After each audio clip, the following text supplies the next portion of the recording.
నమస్తే. ఇన్నాళ్ళు నన్ను సపోర్ట్ చేస్తూ, ఎంకరేజ్ చేస్తూ మీ ప్రేమని నాకు అందిస్తున్న ప్రతి ఒక్కరికి కృతజ్ఞతలు. అలాగే ఈ వీడియో కూడా ఖచ్చితంగా మీకు ఉపయోగపడుతుంది. లైక్, షేర్ అండ్ సబ్స్క్రైబ్ చేసి మీ సపోర్ట్‌ని నాకు అందించండి. అలాగే ఈ వీడియో పట్ల మీకున్న అభిప్రాయాన్ని కామెంట్ సెక్షన్‌లో కామెంట్ చేసి తెలియజేయండి. ఇప్పుడు వీడియోని చూద్దాం. జ్యోతిష్య శాస్త్రం ఒక అద్భుతం. వేదాంగమైన జ్యోతిష్య శాస్త్రం అనేటువంటిది మానవ జీవన గమనానికి ఒక వరం. జ్యోతిష్య శాస్త్రం నీ జీవితంలో వెలుగునింపే ఒక భాష. ఆ భాష నీకు అర్థమైతే ప్రకృతి నీతో మాట్లాడుతుంది. అస్ట్రాలజీ నేర్చుకోవాలి అనుకునే వారికి అద్భుత అవకాశం. మురళీధర శర్మ గారి అస్ట్రాలజీ క్లాసెస్ అతి త్వరలో మొదలు కాబోతున్నాయి. 100% జాబ్ గ్యారంటీ. వివరాల కొరకు సంప్రదించండి. నమస్తే, వెల్కమ్ టు అవర్ ఛానల్. నేను పద్మిని. ప్రస్తుతంతో పాటు ప్రముఖ ఆధ్యాత్మికవేత్త, ఆస్ట్రోన్యూమరాలజిస్ట్, వేదిక్ వాస్తు స్పెషలిస్ట్, శ్రీ విద్య మరియు హనుమత్ ఉపాసకులు బ్రహ్మశ్రీ డాక్టర్ సిస్లా జయశంకర్ గారు మనతో పాటు ఉన్నారు. మాట్లాడదాం. సార్ నమస్తే. సార్ అమ్మా ఆయుష్మతి భవ. నమస్కారం అమ్మా. నక్షత్రాల సిరీస్ లో భాగంగా జ్యేష్ఠ నక్షత్రం, ఈ జ్యేష్ఠ నక్షత్ర జాతకులు ఎలా ఉంటారు, అట్లాగే పదాల వారీగా కూడా చెప్తున్నారు కాబట్టి ఎట్లాంటి జాగ్రత్తలు తీసుకోవాలి లైఫ్ లో, అలాగే ఏ దేవీ దేవతల ఆరాధన ఖచ్చితంగా చేసుకుంటే మంచి లైఫ్ ని లీడ్ చేస్తారు అనేది జ్యేష్ఠ నక్షత్రం గురించి ఒక్కసారి సార్ మీ ద్వారా. తప్పకుండా అమ్మా. ఈ జ్యేష్ఠ నక్షత్రానికి అధిపతి బుధుడు. ఈ జ్యేష్ఠ నక్షత్రంలో జన్మించిన వారికి లక్షణాలు తీసుకుంటే మహర్షులు వారు చెప్పినవి: సంతుష్టుడు, ధర్మపరుడు, బహుసుతుడు, మిత్రులుందురు, లోభి, బంధుమూలక పీడనందును. ఇది ఎవరికి లేదు సార్, కలియుగం కదా, అతీతులు కాదు. సంతుష్టుడు హ్యాపీగానే ఉంటాడు, ధర్మపరుడు ధర్మంగానే ఉంటాడు, బహుసుతులు అంటే సార్ పిల్లలు ఎక్కువ మంది, మిత్రులుందురు, లోభి, బంధుమూలక పీడనందును, కులాగ్రగణ్యుడు, ఆ కులంలో అగ్రగణ్యుడిగా కొనియాడబడతాడు, ఆశ్లేషకున్నంత ధైర్యం ఉండదు.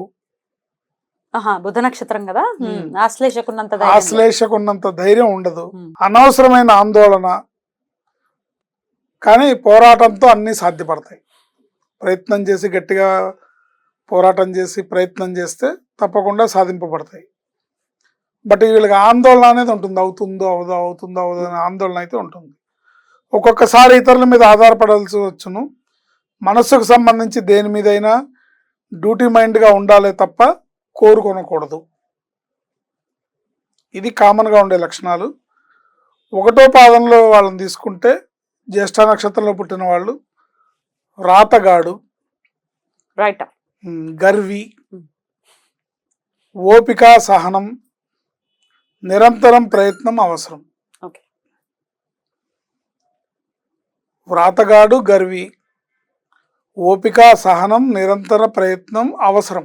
ఈ నిరంతర ప్రయత్నంలో ఓపిక వహించడం ఖచ్చితంగా కావాలి. ఓపిక, సహనం రెండు ఉండాలి, దాన్ని కోల్పోకూడదు. అన్ని విషయాల్లో లేట్ సక్సెస్ ఉంటుంది. ఓపిక అవసరం.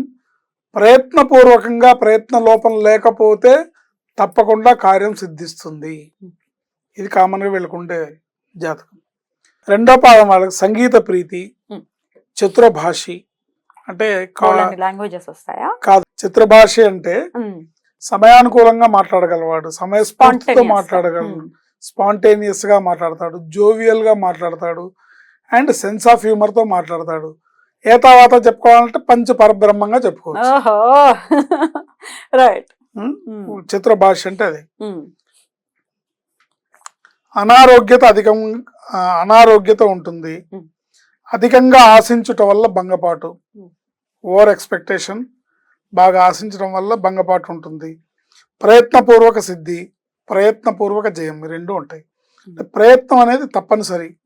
చేసే పనుల్లో ప్రయత్నం లేకుండా అప్రయత్నంగా సక్సెస్ అనేది రాదు, విజయం అనేది రాదు. ఎవరికైనా వర్తిస్తుంది, బట్ ఈ నక్షత్రం వాళ్ళకి ఎక్కువగా వర్తిస్తుంది. కొంతమందికి ఫ్లూక్ గా సక్సెస్ రావచ్చు కదా, కానీ అది నిలబడుతుంది అనుకోవచ్చా సార్? నిలబడదు కదా, జాతకంలో ఉంటే నిలబడుతుంది. ఓకే. మూడో పాదం వాళ్ళకి నేత్ర వ్యాధి, నీచ బుద్ధి, పశువుల పోషకుడు, సమయానుకూల ప్రతిస్పందన లేకపోవటం వల్ల అవకాశాలు జారువిడ్చును. సమయానుకూలత అవసరం, నిబద్ధత ఉండాలి.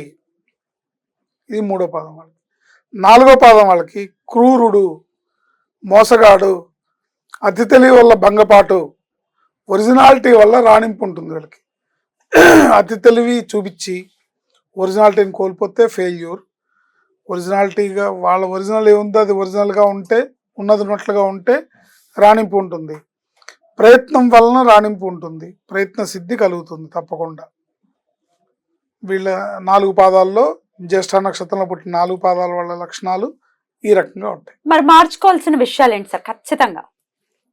వీళ్ళు 2 పాయింట్లు ఖచ్చితంగా జీవితంలో ఏ పాదంలో పుట్టిన వాళ్ళకైనా ఉండే కామన్ పాయింట్, బద్ధకము, కోపము. ఈ 2 ఉంటాయి. ఈ రెండింటిని వదిలేస్తే వీళ్ళ లైఫ్లో సక్సెస్ అనేది ఉంటుంది. Right sir. ఇక దేవీ దేవతల ఆరాధన విషయం కూడా ఒకసారి చెప్పండి సార్. వీళ్ళు ప్రతిరోజు విష్ణు సహస్రనామ పారాయణ చేసుకోవడం అనేది చాలా మంచి ఫలితాలను ఇస్తుంది.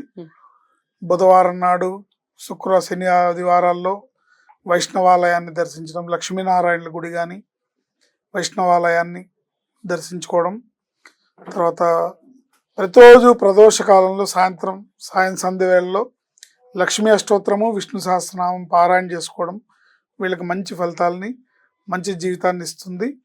ముఖ్యంగా వీళ్ళు కోపాన్ని, బద్ధకాన్ని వదిలేయాలి. Right, beautiful. డెఫినెట్ గా ఈ విషయాలు మనసులో పెట్టుకుని డెఫినెట్ గా ఇవి కనుక మార్చుకుంటే ఇది కూడా మంచి నక్షత్రంగా ఖచ్చితంగా. Right sir, thank you so very much. ఇక నెక్స్ట్ ఎపిసోడ్ లో మూలా నక్షత్రం గురించి మాట్లాడుకుందాం. నమస్కారం సార్. ఐష్మతి భవ.